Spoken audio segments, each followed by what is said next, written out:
गोपाल जय जय राधा रमण हरि गोविंद जय जय राधा रमण हरि गोविंद जय जय ब्रह्मा के जय जय विष्णु के जय जय ब्रह्मा के जय जय विष्णु के जय जय उमापति शिव शंकर के जय जय उमापति शिव शंकर के जय जय गोविंद जय जय गोपाल जय जय गोविंद जय जय गोपाल जय जय राधा रमण हरि गोविंद जय जय राधा रमण हरि गोविंद जय जय गंगा के जय जय यमुना के जय जय गंगा के यमुना के जय जय सरस्वती त्रिवेणी की जय जय सरस्वती त्रिवेणी की जय जय गोविंद जय जय जय जय गोपाल जय जय गोविंद जय जय गोपाल जय राधा रमण हरि गोविंद जय जय राधा रमण हरि गोविंद जय जय राघव की जय जय माधव की जय जय राघव की माधव की जय जय राम लखन चारों भाइयों की जय जय राम लखन चारों भाइयों की जय जय गोविंद बोलो हरि गोपाल बोलो गोविंद बोलो हरि गोपाल बोलो राधा रमण हरि गोविंद बोलो राधा रमण हरि गोविंद बोलो गोविंद बोलो हरि गोपाल बोलो गोविंद बोलो हरि गोपाल बोलो गोविंद बोलो गोपाल बोलो गोविंद गोपाल बोलो राधा रमण हरि गोविंद बोलो राधा रमण हरि गोविंद बोलो विठ्ठल माझा माझा माझा माझा माझा विठ्ठल माझा मी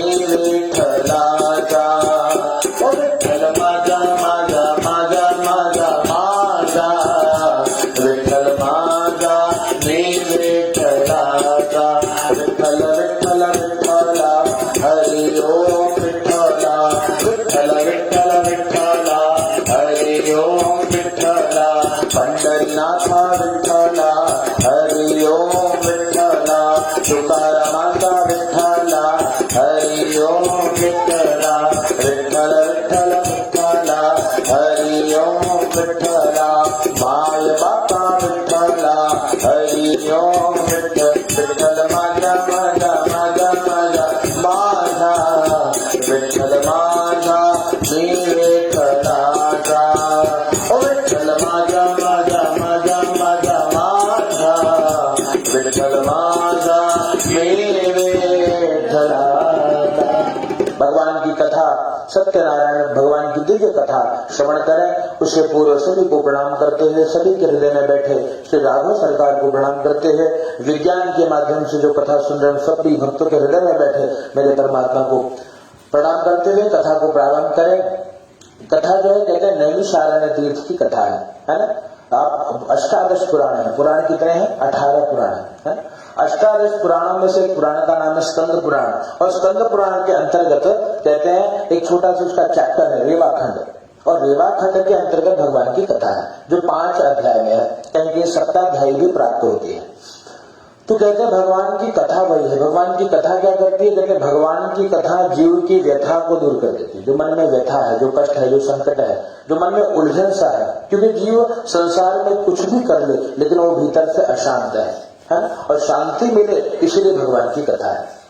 कहते शांति मिलेगी कहाँ, सच्चा सुख मिलेगा कहाँ, तो कहते सच्चा सुख वही मिलेगा। भक्त गाते हैं, मिलता है सच्चा सुख केवल भगवान तुम्हारे चरणों में, मिलता है सच्चा सुख केवल भगवान तुम्हारे चरणों में, है विनती यही प्रभु पल छिन छिन रह ध्यान तुम्हारे चरणों में, मिलता है सच्चा सुख केवल भगवान तुम्हारे चरणों में, मिलता है सच्चा सुख केवल भगवान।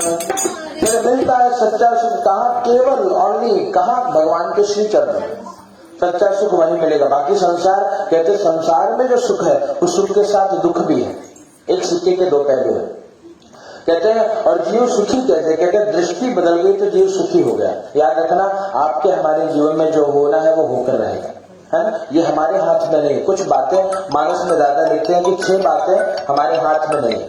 क्या कहते भैया, 6 बातें हमारे हाथ में नहीं है। हानि लाभ जीवन मरण, यश अपयश विधि हाथ, है 6 बातें। हानि, आप कोई भी बिजनेस स्टार्ट करें या कोई भी कर्म करें, कितना प्रॉफिट होगा और कितना लॉस होगा ये राम जाने, है। दूसरा, जीवन और मरण। हम प्रयास करते हैं कि जीवित रहे, जीवित रहने के लिए व्यक्ति बहुत प्रयास करता है, पर कोरोना काल में न जाने कितनों का बिना रिजर्वेशन की कंफर्मेशन हुई, सब पहुंच गया अपने अपने धाम, है। तो मृत्यु ऊपर वाले के हाथ में, जीवन और मरण। जीवन किसी को देना, कई बार होता है कि लोग मृत्यु के मुख से बाहर चले आते हैं, बोले महाराज बस बच गए, है ना, और वो बाल बाल बचना बड़ी बात है। ये जीवन और मरण परमात्मा के हाथ में। और यश अपयश, हम सोचते, अब कोई भी व्यक्ति कोई कर्म करता है तो यही भाव से करता है कि मुझे यश मिले, है, चारों ओर मेरा नाम हो, अब मुझे कोई अपमानित ना करे। पर क्या यश मिलना है या अपयश मिलना है, ये भी राघव के हाथ में, ये बप्पा के हाथ में, है ना। हम सोचेंगे अच्छा करें। कई बार आपने स्वयं अनुभव किया होगा कि हमने अच्छे भाव से कुछ किया पर वहां हमको अपयश मिल गया, है ना, लोगों ने बदनाम कर दिया। और कहीं हमने गलत भाव से भी किया कि लेगा। जैसे मुझे याद है, एक साधु की एक व्यक्ति साधु के पीछे पड़ा, महाराज कुछ देते कष्ट दूर हो, महाराज कुछ देते कष्ट दूर हो। वो खींच गए, उठा के पत्थर दिए, बोले ले ससुर जा पूजा कर, है, क्रोधित हो गए पूरी तरह। और पत्थर को पूजने से कहते भैया उसका जीवन बदल गया। वो कहा महाराज, और उसके बाद जब दोबारा दर्शन हुआ महाराज के चरणों में लौट पड़ा, बोला अरे क्या बात है भैया, काहे आप चरणों में लौट रहे। याद आया कि ये वही दुष्ट है जो बहुत परेशान करते, महाराज कुछ देते, महाराज कुछ देते। बोले महाराज जब से आपने देखा हमके तब से जीवन बदल गया, है ना। वो पत्थर ने कल्याण कर दिया। कहने का अभिप्राय, यश मिलना है ये विधाता के हाथ में, क्योंकि पत्थर ने भी यश दे दिया। और कहीं के लोग भगवान को साक्षात देकर चले आते हैं कि भगवान को रखिए, और फिर भी अपयश मिलना है तो मिल जाता है। तो 6 बातें भगवान के हाथ में। इसलिए संत कहते हैं 2 बातों को भूल मत जो चाहे कल्याण, है ना। किसको कहते हैं, नारायण, एक मौत को, और दूसरे श्री भगवान। एक मृत्यु को कभी नहीं भूलना चाहिए, जो कब आ जाएगा हम जाए, है ना, ये परमात्मा को पता है। और दूसरा भगवान, दूसरे भगवान को कभी नहीं भूलिए। याद क्यों, क्योंकि व्यक्ति जो गलत कर्म करता है ना, वो यही मानकर करता है कि कोई देख नहीं रहा है ना, है ना। पर कहते भगवान मेरे मालिक के दरबार में सबका जीवन खाता, मेरे दाता के दरबार में सबका जीवन खाता। जो कोई जैसी करनी करता, जो कोई जैसी करनी करता, वो वैसा फल पाता, मेरे दाता के दरबार में सबका जीवन खाता, मेरे दाता के दरबार में सबका जीवन खाता। भगवान के दरबार में सबका खाता है, जो क्या, इसलिए गरुड़ पुराण अगर कभी श्रवण करें उसमें बताया है कि यमराज के कुछ दूत हैं श्रवण और श्रवणी नाम से, जो रिकॉर्ड करते हैं हर बातों को, जो कर्म हम गलत कर्म या अच्छे कर्म जो भी कर्म कर रहे हैं वो हमेशा हर व्यक्ति के ऊपर उनकी दृष्टि है, और जो भी कर्म है वो सब लिखा जा रहा है। ये लेखा जोखा विधाता के हाथ में है। तो हमेशा मानिए कि भगवान हमको देख रहे हैं, तो व्यक्ति गलत ना करे। भगवान की कथा प्रारंभ हुई, कथा थोड़ा शीघ्र सुनते हैं, संक्षेप में सुनते हैं, विस्तार करें। कहते हैं कथा की 2 पद्धति होती है, एक होती है व्यास पद्धति, इस कथा का विस्तार किया जाए। विस्तार करने में शायद पूरा जीवन कम पड़ जाए, सत्यनारायण की कथा पूरी ना हो, ये है व्यास पद्धति। एक होती है समास पद्धति, जितना संक्षेप हो, 10 मिनट में भी पूरी कथा बांटी जा सकती है और 10 दिन भी कम पड़े, है ना। तो हम 10 मिनट वाली कथा सुने भाव से। अब देखिए कथा प्रारंभ होती है। एकदा नैमिषारण्ये ऋषियः शौनकादयः। नैमिषारण्य तीर्थ में और शौनक आदि 88,000 ऋषि मुनि एकत्रित होकर के विचार करते हैं कि जब घोर कलयुग आएगा तो कलयुग में सभी जीव दुखी होंगे। कैसे? कोई तन दुखी, कोई मन दुखी, कोई धन बिनु रहत उदास। कोई तन से दुखी है, कोई मन से दुखी है और कोई धन के बिना दुखी है। दुख सबके जीवन में है। हमको लगता है कोई सुखी होगा, लेकिन सभी के जीवन को अगर हम झांके या बारीकी से निरीक्षण करें तो सभी दुखी है ना? सुखी कौन? कहते नानक जी कहते नानक दुखिया सब संसार है ना। नानक जी को किसी ने पूछा कि हे नानक जी महाराज हमको ये बताइए कि संसार में दुखी कौन है? कहा सब संसार, सब दुखी। धन धान्य भगवान ने दिया तो तन ठीक नहीं है ना। इसलिए वो प्रार्थना पूज्य श्री राजेश्वरानंद जी महाराज की बड़ी सुंदर करी। और तन निरोगी रहे और धन भी भरपूर हो, भगवान से मांगना चाहिए। और तन पहला सुख निरोगी का है ना, पहला सुख निरोगी का है। इसलिए प्रार्थना तन निरोगी रहे धन भी भरपूर हो, फर्ज निभता रहे ऐसा वर दीजिए। प्रार्थना है यही मेरे हनुमान जी, हाथ अपना मेरे सर पे धर दी। ये प्रार्थना हो है ना। तन निरोगी रहे और धन भी भरपूर हो। और आगे और प्रार्थना कर्ज भी ना रहे, मर्ज भी ना रहे है ना। मर्ज शरीर में कोई व्याधि ना हो और कोई किसी का कर्ज ना, किसी का लेना देना बाकी ना हो, एकदम आनंद में रहे। ऐसा जीवन भगवान दीजिए। यहाँ तो इसलिए कथा है, भगवान की कथा कहते हैं 88,000 ऋषि ने एकत्रित होकर विचार कर रहे हैं कि कलयुग में जीवों को सुखी कैसे किया जाए, क्योंकि दुखी सब है। नानक जी से पूछा तो नानक जी ने कहा भैया नानक दुखिया सब संसारा और सोई सुखिया जिन नाम आधार। सुखी कौन है? जिनको भगवान के नाम का आधार है। इसलिए बैठ के कुछ क्षण भगवान के नाम का जप करना चाहिए। ये हमारा देखिए इसको बोलते हैं नित्य कर्म। ये तो नैमित्य कर्म है। नैमित्य कर्म मतलब किसी निमित्त पे कर देना। जैसे गणपति जी आ गए तो गणेश जी कथा कर लिए है ना, या सावन आ गया तो भोले बाबा आ जाओ, भोले बाबा सावन है। पर नित्य कर्म जो रोज करना, इससे आपका पुण्य बढ़ेगा। नैमित्तिक कर्म तो करना ही है, नित्य कर्म करने से पुण्य बढ़ेगा। तो कुछ नित्य कर्म हो, जैसे नित्य हनुमान चालीसा का पाठ करिए है ना, या नित्य कोई जप करिए, गुरु मंत्र का जप करिए, कृष्ण मंत्र का जप करिए। ये नित्य कर्म करने से ही जीव का कल्याण होगा। तो जितना आपका नित्य कर्म स्ट्रांग होगा उतना ही जीवन में सब कुछ प्राप्त होता जाए।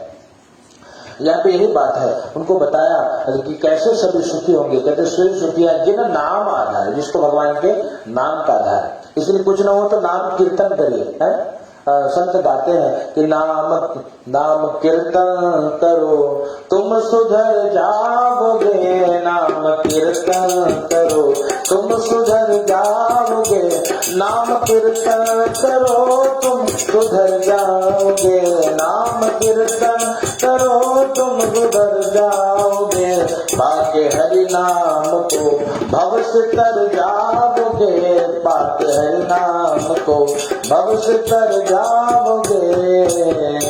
नाम की महिमा है। नाम कीर्तन से कहते जीव भव सागर से पार हो जाएगा। जब और इसलिए क्या करिए, जितना हो भगवान के नाम का संकीर्तन। भगवान की भक्ति कहते हैं नवविध है ना। मानस में भी नवधा भक्ति है, श्रीमद् भागवत में भी नवधा भक्ति है। क्या नवधा भक्ति? कहते हैं श्रवणम कीर्तनम विष्णु स्मरणम पाद सेवनम अर्चनम वंदनम सक्षम आत्मनिवेदन। ये भगवान की भक्ति है। श्रवणम कथा सुनना भक्ति है, कीर्तन करना भगवान के नाम को गाना भक्ति है, पाद सेवन ठाकुर जी की सेवा करना भक्ति है। तो भक्ति 9 प्रकार की है। शबरी मैया को राघव जी यही कहते हैं। क्या? शबरी मैया श्री राघव जी की प्रतीक्षा। देखिए वृद्धावस्था आ गया, मेरे राम नहीं आए भाव से, और राघव जी की प्रतीक्षा करती है कि मेरे राम आए, मेरे राम आए। और आज एक दिन शबरी मैया प्रातः काल उठी तो रोम रोमांचित होने लगा है, लगा कि आज मेरे राम आएंगे। तो भाव से गाने लगी, और मेरी झोपड़ी के भाग आज खुल जाएंगे, राम आएंगे। और मेरी झोपड़ी के भाग आज खुल जाएंगे, राम आएंगे। और राम आएंगे आएंगे राम आएंगे, और राम आएंगे आएंगे राम आएंगे। और मेरी झोपड़ी के भाग आज खुल जाएंगे, राम आएंगे। मतलब शबरी रोमांचित हुई, राम जी आए, राघव जी को मीठे बेर खिलाए है। तो श्री राघव जी ने शबरी मैया से नवधा भक्ति के बारे में बताया कि सब हे भगवती, कहते हैं कि हे सुंदरी, हे परम सुंदरी, हे गजगामिनी, कहते हैं कि भक्ति 9 प्रकार की है, उसमें एक भी भक्ति अगर जिसके जीवन में है उसका कल्याण निश्चित है। पर कहते हैं 9 में से 9 भक्ति आपके अंदर है ना? कौन सी भक्ति? एक तो चौपाई गाते हैं, प्रथमा भक्ति संतन कर संगा, प्रथमा भक्ति संतन कर संगा, दूसर रति मम कथा प्रसंगा। ये 2 भक्ति। पहली भक्ति संतों का संग है, संतों का, ब्राह्मणों का, सत्पुरुषों का, साधु पुरुषों का संग, क्योंकि जब भी कुछ उनसे मिलोगे तो हरि चर्चा ही करेंगे, है ना, भगवान की कथा ही करेंगे। अगर ये तो पहली भक्ति। दूसरी भक्ति क्या कहते हैं? दूसरा रति मम कथा प्रसंग। राम जी कहते हैं कि हे भैया, हे मैया सबरी, दूसरी भक्ति है मेरी कथा में रति होना, मन लगना। ये बहुत बड़ी बात है। कई लोग कथा सुनते तो हैं लेकिन ऊब जाते हैं, बोले महाराज जल्दी बचता क्या करें, क्यों लगे हरे राम करे बैठे। बोले क्या भैया? तो उनसे पूछा जाता है, अभी कलयुग चल रहा है, लोग पूछते हैं महाराज आज 15 मिनट में कथा, क्योंकि यहाँ देखिए सोशल मीडिया के माध्यम से लगभग हजारों लोग कथा सुनते हैं सत्यनारायण। अब नीचे कमेंट आवत है, महाराज आज कथा बड़ा जल्दी बाजे है, तो कथा यजमान के अनुसार बांचना पड़ता है। यजमान बोलते मैं तुमसे पूछ लिया जाता है, भैया कई मिनट में बाजी, 5 मिनट से लेकर 50 मिनट तक हफ्ते लगे बात शुरू, बताओ कैसे बचे बात, बताएगी तुम्हारा 10 मिनट में बात देते हैं, 10 मिनट में बात दिया जाए जैसे सुख कहते हैं। इसलिए जाहिर विधि राखे राम, ये भक्ति है ना। एक खड़ी गाते हैं, सीताराम सीताराम सीताराम कहिए, सीताराम सीताराम सीताराम कहिए, जाहि विधि राखे राम ताहि विधि नहीं, जाहि विधि राखे राम ताहि विधि नहीं, सीताराम सीताराम सीताराम कहिए, जाहि विधि राखे राम ताहि विधि नहीं। ये जीवन का धर्म है और ये जीवन में ऐसे रहना चाहिए, जैसे भगवान रखे वैसे रखिए। इसलिए भगवान से प्रार्थना कि सारे जहां के मालिक तेरा है, आसरा है और राजी है हम उसी में जिसमें तेरी रजा, जिसमें आप प्रसन्न हो वैसे हम ठीक है ना। ये सीताराम देखो भैया एकदम हलचल हो, बोल बहुत कथा है ना, कथा बन एकदम सुनिए शीघ्र से कथा 4 मिनट में 4 अध्याय चलिए ना एकदम। भैया के उधर कुर्सी उधर तकिया क्या लगा ठीक बना एकदम क्या। तो यहाँ पे कथा प्रारंभ हुई, अभी कथा प्रारंभ हो रही है ना, अभी अंत में समय लगे, अभी समय है। देखिए इसी यही बात है, अब हम फुर्सत में आए तो कथा फुर्सत में हुई क्या है, और जल्दी ना हो तो फिर तो जानते एक्सपर्ट है, expert experience makes man perfect है ना। यहाँ पे कथा प्रारंभ होने जा रही है ना। ऋषि कितने ऋषि 88,000 और एकत्रित होकर के पूछते आपस में विचार करते क्या कोई उपाय है जिससे दुख दूर हो। कहा एक उपाय, किसी ने बताया एक उपाय है। बोले कहा, बोले भागवत जी करा दिया जाए। बोले भागवत जी में तो 7 दिन लगे, बहुत पैसों खर्चा हुई, लाखों रुपये जाए, कहाँ से आई, सब गरीब तो न कर पाएंगे। बोले ना तुम्हारा उपाय अच्छा है महाराज, लेकिन सब ऐसा बताइए जो सरल हो और सुगम हो, जो सब कर पाए, ऐसा उपाय बताइए। दूसरे ने कहा हमको पता है। बोले नवचंडी करा दिया जाए, एकदम कष्ट दूर हो जाए। बोले नवचंडी में भी बहुत खर्चा लगे, 9 दिन लगे, माई के 9 पाठ हुई, कुछ और बताओ। दूसरे जाने में भोलेनाथ वाले चेला उठे, हाथ उठाए, बोले भोले बाबा के भगत है। बोले अभिषेक कराओ, रुद्राभिषेक, एकदम कष्ट दूर हो जाता है। बोले हाँ वो में खर्चा ज्यादा लगी, समय लगी, शॉर्टकट बताओ, सरल बताओ जो सब कर पाए। चौथे ने कहा हमको पता है, हरि कीर्तन कराया जाए। बोले बाबा 24 घंटा लगता है, कीर्तन आप कराओ तो 24 घंटा लगे। बोले तो फिर और कुछ, बोले कुछ नहीं मालूम पड़ा। आपस में ऐसे करते कोई उपाय नहीं मिला, तुरंत गुरु जी के पास है। कौन गुरु जी? सूत जी महाराज। इसलिए तब जीवन में कोई संशय आए तो अपने सदगुरु के चरणों में जाइए, जा करके और जाकर के वहां पे उनको प्रणाम किया है। बंदव गुरुपद पद्म परागा, सूर्य के सुबास सरस अनुरागा, प्रणाम किया। सूर्य महाराज ने कहा कि आइए ऋषि आइए बैठे विराजमान हो जाइए। कहा क्या कष्ट है आपके जीवन में, कोई पीड़ा? कहा महाराज एक कष्ट है, एक उपाय नहीं सूझ रहा है। बोले कौन उपाय भैया?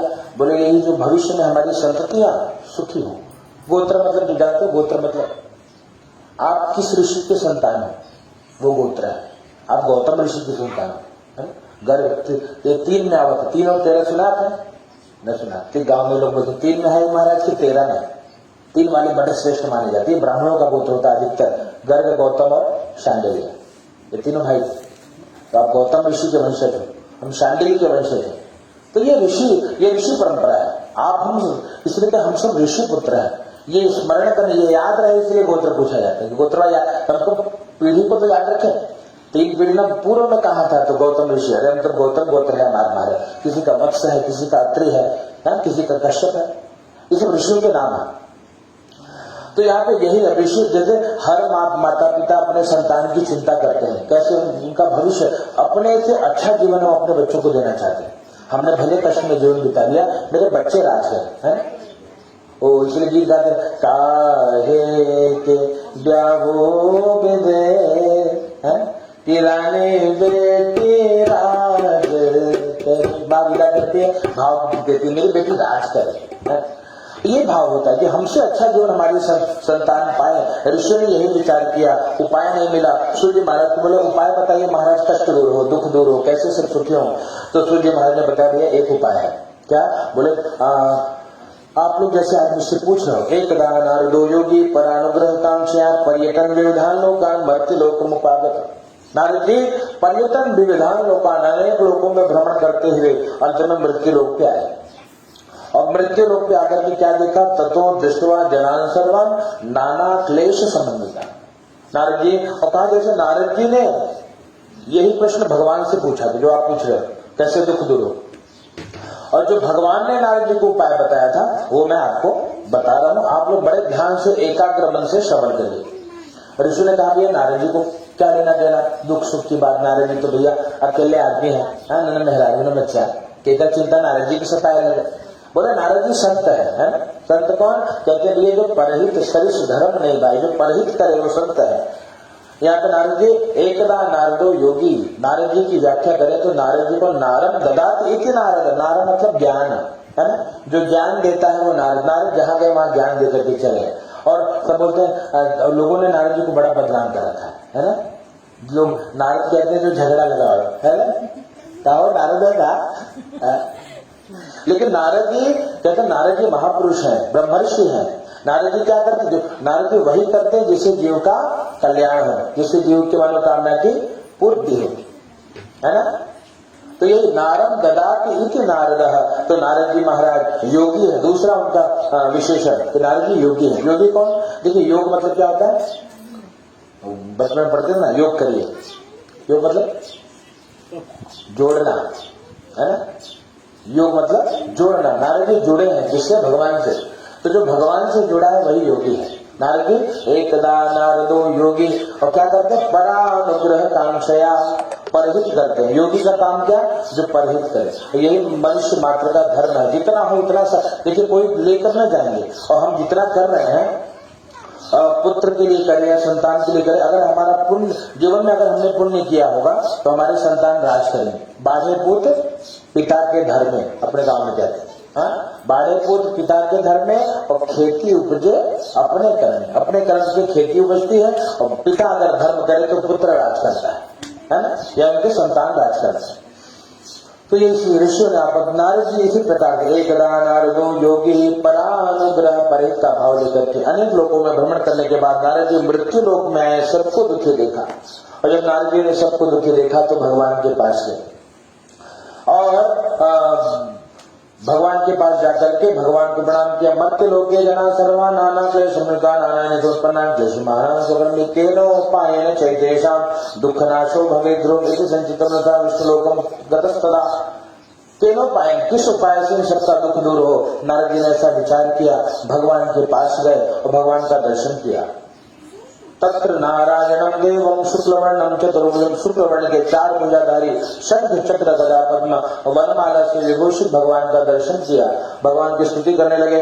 नमो वां मनसातीता रूपायान प्रशक्तये आदिमध्यान्तहीनाय निर्गुणाय गुणात्मने सर्वेषां आदिभूताय भक्त्यानामार्तिनाशने श्रुत्वा स्तोत्रं ततो विष्णुर्नारदो प्रत्यभागतः।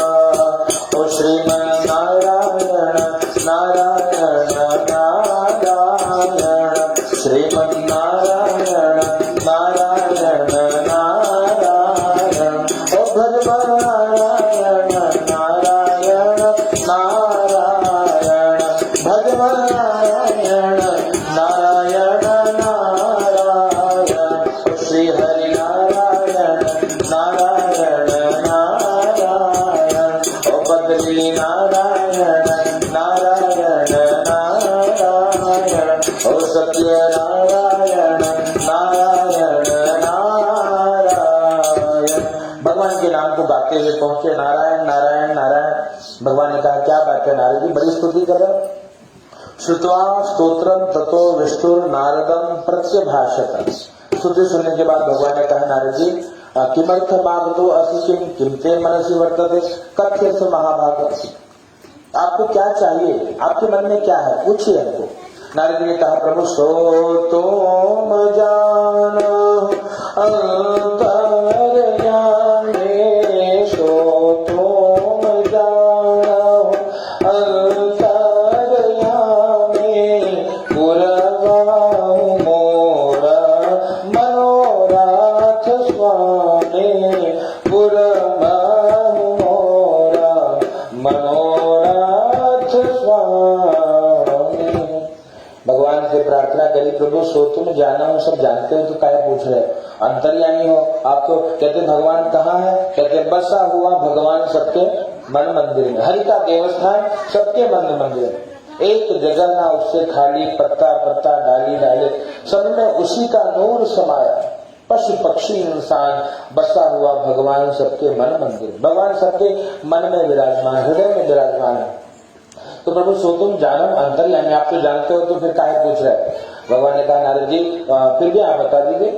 कहा प्रभु मैं पूरी बात बता दी, मैं मृत्यु लोक में गया था, सभी दुखी थे, उपाय जानते हो तो बता दीजिए। भगवान ने कहा उपाय है भैया।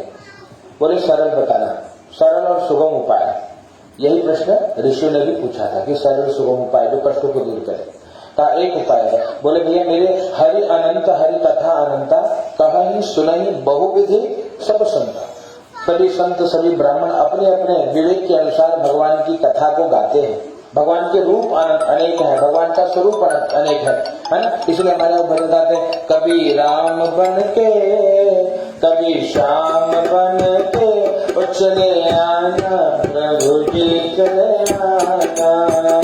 ओ कभी राम बन के, कभी श्याम बन के, चले आना प्रभु जी चले आना।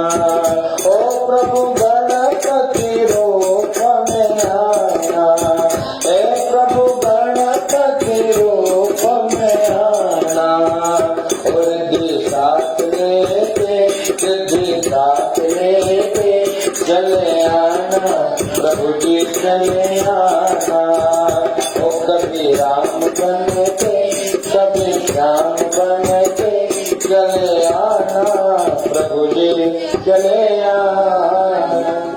इसलिए भगवान कभी राम बनकर, कभी श्याम बनकर, कभी गणपति बनकर, कभी भोलेनाथ बनकर के आकर के हम सभी को सनाथ करते हैं। तो ये भगवान की कृपा है। तो वही एक परमात्मा अनेक रूप लेते हैं, पर सरल व्रत कौन सा है। कहते सत्यनारायणम देव, सबसे सरल उपाय नारद भगवान बताते हैं कि हे नारद जी सबसे सरल उपाय है भगवान सत्यनारायण की कथा।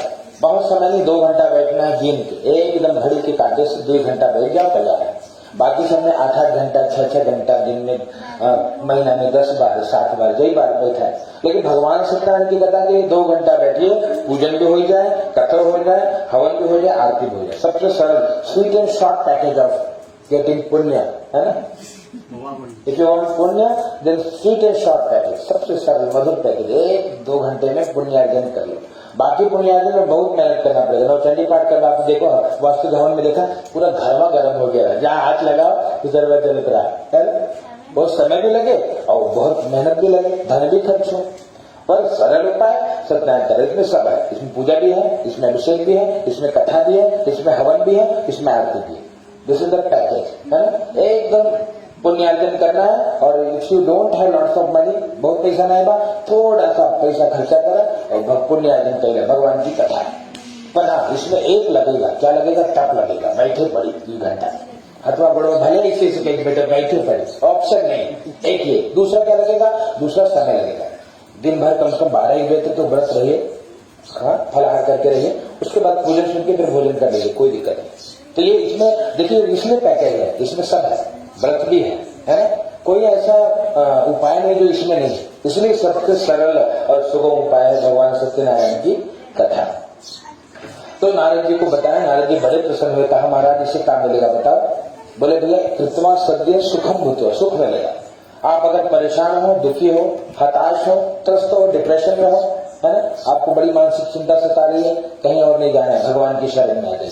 बस एक बार आजा भगवान की शरण में, बस एक बार आजा भगवान की शरण में, भगवान की शरण में, गणराज की शरण में, बस एक बार आजा भगवान की शरण। एक बार शरण में आइए और क्या मिलेगा, सब मिलेगा। कहते भैया अगर सुख शांति चाहिए तो हरि भजन बिना सुख शांति नहीं। सभी नाम को गाइए।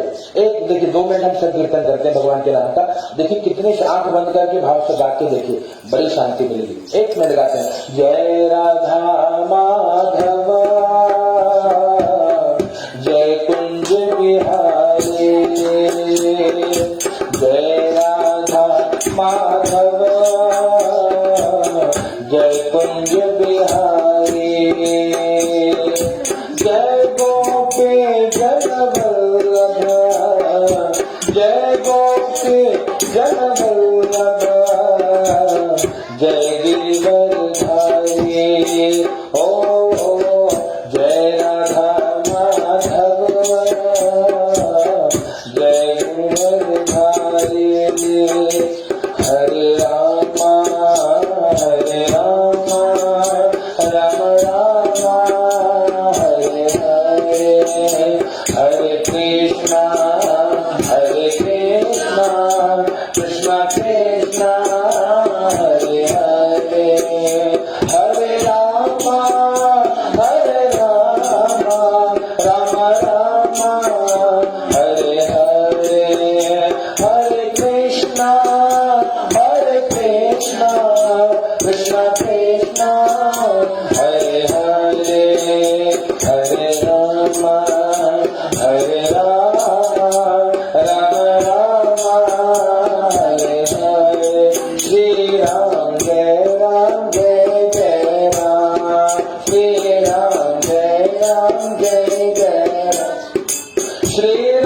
राम जय जय राम, श्री राम जय जय राम, श्री राम जय जय राम, श्री राम जय जय राम, श्री राम जय जय राम।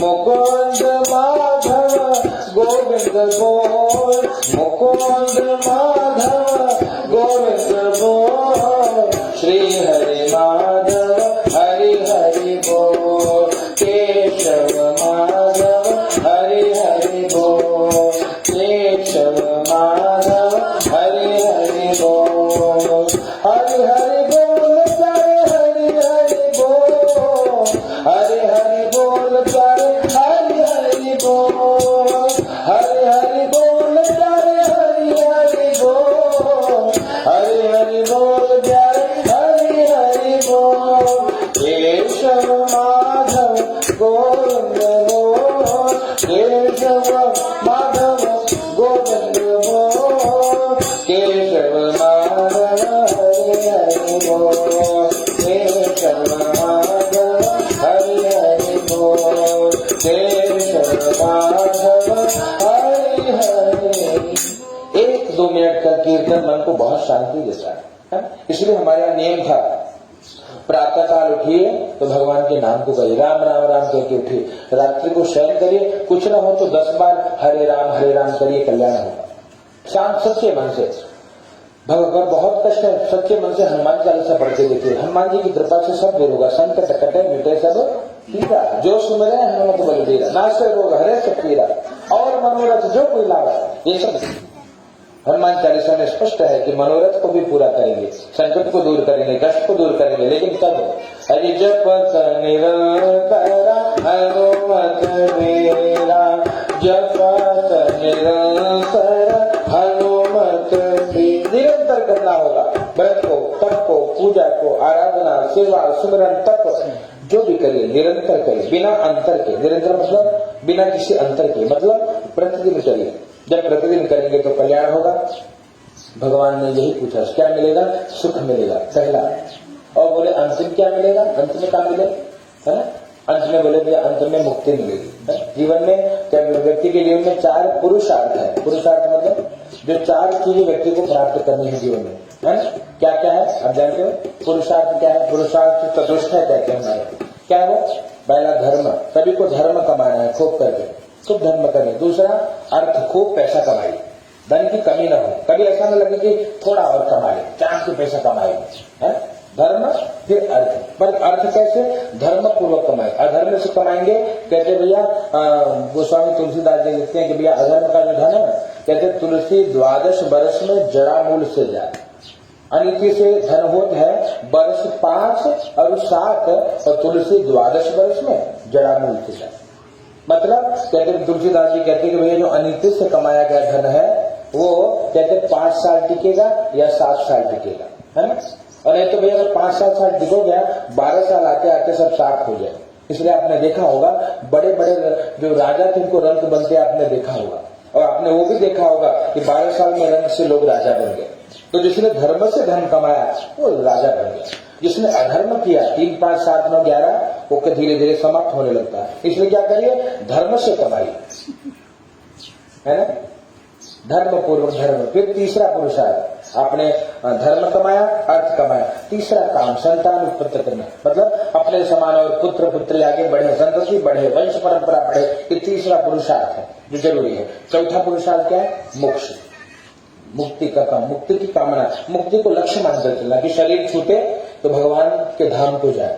क्योंकि शास्त्र में बताते हैं कि 84 लाख शरीर है, 84 लाख योनि है, और उसमें क्या है? मनुष्य बनता है आकर 4,84,000 जीव जंतु जल थल नभ नभ राशि, मतलब जलचर बनता है व्यक्ति, थलचर बनता है, मछली मच्छर कीटक, ये सब जीव वही जीवात्मा है जो मच्छर में है, वही जीवात्मा हमारे भीतर है, हम ही मच्छर बनते हैं। आप जब गरुड़ पुराण का श्रवण करें तो बताते हैं कि भैया कौन क्या बनता है? जिसने लोगों का बहुत धन हरण किया वो बैल बनता है अगले जन्म में, उसके सर पे वो बोझा लेके घूबड़ लेके घूमत रहे, दूसरों का लिया है। जो दूसरों का बहुत शोषण करता है वो मच्छर बनता है ना?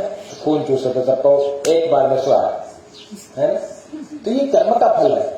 जो लोगों को बहुत जहर बोलता है, विष बोलता है, मतलब कुछ लोगों का स्वभाव आप देखो कि अब उनसे प्रेम से कहा भैया का हाल, बोले तेरे से क्या करना है रे,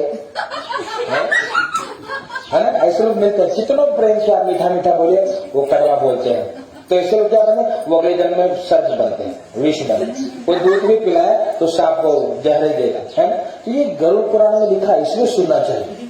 जब पुराणों को सुनेंगे तब पता लगेगा कि हमारी कौन सी गति होगी, हम किस कैटेगरी वाले हैं, क्या बनने वाले हैं। तो यही बात भगवान की दिव्य कथा में है, इसीलिए कथा सुनने से देखिए हमारे ऋषि मुनि इतने बड़े वैज्ञानिक थे, उनको देख करके आज विज्ञान आगे बढ़ रहा है ना? विमान पहले बन चुका है, जो कुछ आप सोच रहे हो सब पहले बन चुका है। हाँ, उसके आविष्कार की पद्धति भी है, लेकिन कहते हैं बीच में कुछ लोगों ने लुप्त कर दिया, छुपा दिया या लूट करके ले गए। हमारे भारत पे आप जानते हो कि बहुत भारत पे लोगों ने आकर के राज किया, शासन किया, और भारत की जो धरोहर है वो सब उठा करके ले गए या नष्ट कर दिया। मुगल आए तो सब धरोहर को नष्ट कर दिया, और धन्यवाद है कि ऐसे प्रधानमंत्री को जो भारत की धरोहर को पुनर्जीवित करना चाहे, है ना? पुनः धारा हटी, 317 के मंदिर बन रहा है, भगवान की सेवा, उनको हटाया गया। ये बहुत, इसलिए याद रखना धर्म है तब हम है, धर्मो रक्षति रक्षित है। हम लोग सोचते थे कि ना पैसा बचाए ले और बाकी देखा जाए, याद रखना राष्ट्र है तब हम है। इसलिए देखिए वो क्या हो अफगानिस्तान में वो ऐसे भगाया उनको, क्योंकि वो ना पता कि हमारे घर के दूसरे को भगा के दूसरे देश से भगे जान बचा के। ये स्थिति हमारे यहाँ ना है, इसलिए कहते हैं धर्म को प्रधान रखना होगा, राष्ट्र धर्म हृदय में होना चाहिए। वो प्रार्थना इसलिए बच्चों ने गाती, इतनी शक्ति हमें दे न दाता, मन का विश्वास कमजोर होना, और हम चले नेक रास्ते पे हमसे भूल कर भी कोई भूल होना। ये प्रार्थना बच्चों में इसलिए बुलाया जाता कि याद रहे, है ना, हम नेकी पे चले। हे प्रभु मन की शक्ति मजबूत हो। यहाँ तो यही बात है, भगवान नारद जी बड़े प्रसन्न। अंत में क्या, अंतिम पुरुषार्थ है मुक्ति, है, शरीर छूटे तो भगवान का धाम मिले। भगवान का धाम कैसे मिलेगा आपको, हमको याद रखना। ये धन कमाने से अगर धाम मिलता है तो जितने धनपति सब वो स्वर्ग में रजिस्ट्रेशन करवा लेते, है ना, पैसा खर्चा खर्चेगी कि चलो यहाँ का तो हो गया, बेटवा बेटवा के घर बन गया, अब पैसा खर्चा किए स्वर्ग में आपका व्यवस्था मिले, है नहीं होगा। यहाँ का धन कहते यहाँ का यही रह जाएगा। अब कुछ लोग सोचते कि क्या किया जाए, वहां पे धर्म जाएगा, कितना जप किया, कितना जप करवाया, कितना तप करवाया। एक गुप्ता जी याद है, एक गुप्ता जी जजमान मिले, कहते हैं भैया धर्म की परिभाषा लोगों की दृष्टि में अलग अलग है। लोग बोलते हमारे यहाँ पंडित जी आवाज है, हम 250 रुपये में पूरी कथा सुन लेते रहे, है ना, तो कल्याण में एक गुप्ता जी को मिले। तो कहते हैं ऐसे लोग भी जो धर्म में धन और कहने के लिए बहुत धनपति है, लोग बोलते हैं कि भैया बड़े धनवान। जब धन धर्म में नहीं लगा तो इस धर्म का कोई प्रयोजन नहीं है। और याद रखना वो गीत है, नहीं चाहिए दिल दुखाना किसी का, नहीं चाहिए दिल दुखाना किसी का, सदा ना रहा है सदा ना रहेगा जमाना किसी का, नहीं चाहिए दिल दुखाना के। धर्म कमाइए, धन कम कहते धनात धर्म, धन से कहते धर्म से धन आएगा, तब जीवन में उन्नति होगी, प्रगति होगी, वृद्धि होगी। और कई लोग उदाहरण पड़े हैं। अंतिम पुरुषार्थ है मुक्ति, और मुक्ति में क्या कहेंगे, कहते कलयुग में ये न के न विधि किए न दान करें कल्याण। बाबा लिखते दान कर देना, कोई भूखे को भोजन करा दो, है, कोई अगर ठिठुर रहा है सर्दी में उनको कपड़ा पहरा दो। मतलब ये जो दान है ये आपके साथ जाएगा, ये पुण्य ही आपको मुक्ति का मार्ग प्रशस्त करेगा। अगर मोक्ष चाहिए थोड़ा दान पुण्य, थोड़ी थोड़ी सेवा करते चलिए, पूजा करते चलिए, जप करते चलिए, कथा श्रवण सुमरन करते चलिए, इससे कल्याण होगा। यहाँ तो भगवान सब देते ही हैं, सब जानते हैं, वहां भी भगवान की कृपा से मुक्ति मिलेगी और फिर आना जाना नहीं पड़ेगा। तो भगवान यही कहते हैं कि भैया पहले सुख मिलेगा और चांते सत्यपुरम में, अंत में सत्यपुर मतलब भगवान का धाम प्राप्त होगा। नारद जी ने 4 प्रश्न पूछा, किम फलम किम विधानम च कृतम केनेन तद्व्रतम। फल क्या है, विधान क्या है, किसने किया और कब करना चाहिए। तो भगवान ने बताया कि भैया ये भगवान की जो कथा धन धान्य सुख शांति समृद्धि देने वाला, जो पुत्रार्थी उनको पुत्र मिलेगा, मोक्षार्थी को मुक्ति मिलेगी, धनार्थी को धन मिलेगा और भक्त को भगवान से मिला देगी। ये भगवान की कथा की महिमा। और विधान क्या है, बोले विधान ये जो सामर्थ्य है उतने अपने शक्ति के अनुसार पूजन करे, है ना। भगवान करोड़पति बनाए तो करोड़पति बन के दिखाइए, पूजा करिए एकदम धन धान्य अपने सामर्थ्य। और भगवान ने रोडपति बनाया तो रोडपति बन के करिए, पूजा जरूर करिए, अपने सामर्थ्य की शक्ति के अनुसार पूजन करना चाहिए। किम फलम किम विधानम च, विधान यही है केले का खंबा, है ना, बढ़िया भगवान का मंडप बने, भगवान को बैठाइए, भगवान का पूजन करिए, कथा सुनिए, भक्ति से आहुति दीजिए, आरती करिए, यही भगवान की कथा की महिमा है। इस प्रकार ये विधि है। किम फलम किम विधानम च, और कृतम किसने किया, शेष 4 अध्याय में जिसने जिसने व्रत किया वो बताया है। और चौथा प्रश्न है कदा कार्यम व्रतम, हे प्रभु व्रत को कब करना चाहिए, कोई विशेष दिन होता है क्या। सत्यनारायण भगवान की पूजन के लिए बढ़िया दिन पर लोग पूछते हैं महाराज कथा करेगा, बोले हाँ भैया, बोले बढ़िया दिन बताओ क्या कौन है ना। कहते भगवान की कथा के लिए कोई दिन नहीं देखना, भगवान ने अपने मुख से बताया नारद जी को कि यस्मिन तस्मिन दिने मर्त्यो भक्ति श्रद्धा समन्विता, जिस किसी भी दिन, है ना। हमारे साथ सब संत गाते हैं, ओ जब याद तुम्हारी आती है मैं तेरे दर पर आता हूँ, जब याद तुम्हारी आती है मैं तेरे दर पर आता हूँ, अपने सुख दुख को हे ठाकुर मैं रो रो तुम्हें सुनाता हूँ, अपने सुख दुख को हे ठाकुर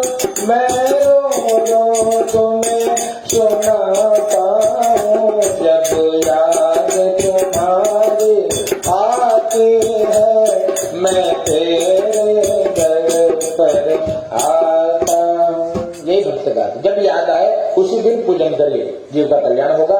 ये तीसरा चौथा प्रश्न। और भगवान कहते हैं श्री नारद जी को कि नारद जी इस प्रकार के भाव से भगवान की कथा सुननी चाहिए, बंधु बांधवों को बुला करके, है ना। और याद रखना जो एक बार कथा सुनेगा उसका भले हाथ गोड़ पिरात हो, है ना, भले बीमारी रहे, दोबारा कथा सुने ना, इसलिए तो माया है ना।